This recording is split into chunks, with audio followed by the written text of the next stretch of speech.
வலையோசைகள் நேயர்களுக்கு வணக்கம். இன்னைக்கு நம்ம சேனல்ல ஆப்பம் மாவு எப்படி வீட்லயே ஈஸியா செய்யறதுன்னு பார்க்கலாம். இது வந்து நல்ல கிறிஸ்பியா வரும், வெளியில உள்ள நல்லா சாஃப்டா ஃப்ளஃபியா இருக்கும். ரொம்ப ஃப்ளேவர்ஃபுல்லாகவும் இருக்குங்க. ரொம்ப ஈஸியா செஞ்சிடலாம்.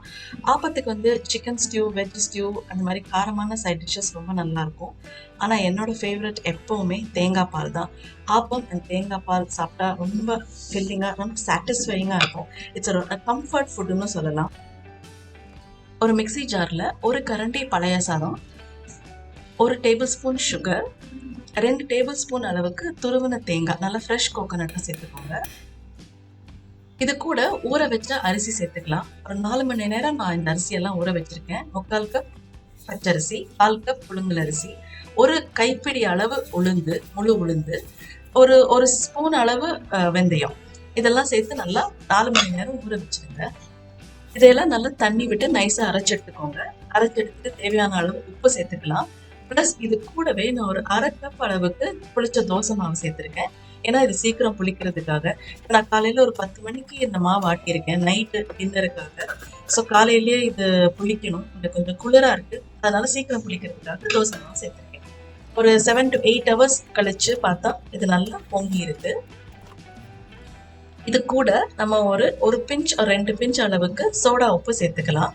இது ஜாஸ்தி சேர்த்தீங்கன்னா ஆப்பம் மஞ்சள் கலர்ல வந்துடும். ஸோ இதுக்கு வந்து ரொம்ப கம்மியா சேர்க்கணும். இதை சேர்த்துட்டு ஒரு 10 நிமிஷம் மூடி வச்சிருங்க. அப்புறம் நம்ம ஆப்பம் போட்டா ரொம்ப அழகா நல்ல ஓட்ட ஓட்டையா ரொம்ப நல்லா வரும். பாருங்க, கொஞ்சம் ஆப்ப மாவு ஜாஸ்தி ஊத்துனீங்கன்னா நடுவில் நல்லா ஃப்ளஃபியா வரும். உங்களுக்கு அந்த மாதிரி தேவையில்லைன்னா நீங்க கம்மியா கூட ஊத்திக்கலாம். பாருங்க எப்படி கிறிஸ்பியா நல்லா நடுவில் சாஃப்டா வந்திருக்கு. இது வந்து ஃப்ளவர் ஆப்பம். இந்த மாதிரி எல்லாம் நம்ம செஞ்சு கொடுத்தா அட்ராக்டிவா இருக்கும், கிட்ஸுக்கு நல்லா விரும்பி சாப்பிடுவாங்க.